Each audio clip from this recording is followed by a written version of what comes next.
او اخطانا، یا یہ ہے کہ ہم خطا کر جائیں، یعنی ہم خطا کا مطلب ہوتا ہے کہ آدمی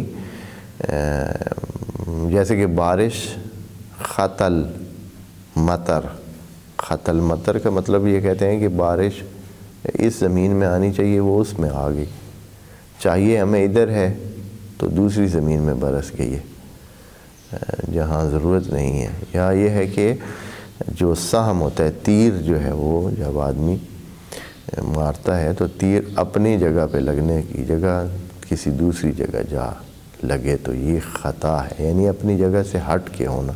تو ہم کرنا چاہتے ہیں وہ کام لیکن ہم سے ہوتا غلط ہے، خطا کرتے ہیں۔ اب خطا جو ہے وہ خطائے سمجھ بھی ہو سکتی ہے اور خطائے عمل بھی ہو سکتی ہے، تو دونوں شامل ہیں اس میں۔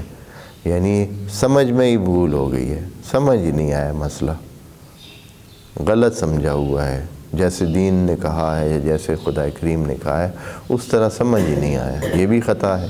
اور یا یہ ہے کہ سمجھ تو آیا ہوا ہے، مسئلہ تو سمجھا ہوا ہے لیکن انجام دینے میں غلط کر دیا ہے۔ وضو کا طریقہ کار پتہ ہے لیکن کرنے میں غلطی کر دی ہے، نماز کا طریقہ کار پتہ ہے لیکن انجام دینے میں جلدی کر دی ہے، غلطی کر دی ہے، کم پڑھ دیا ہے، زیادہ پڑھ دیا ہے، تو اخطانا۔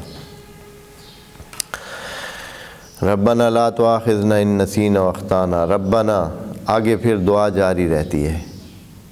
یہ تو وہ اعمال جو اللہ کے کہے ہوئے اعمال ہیں،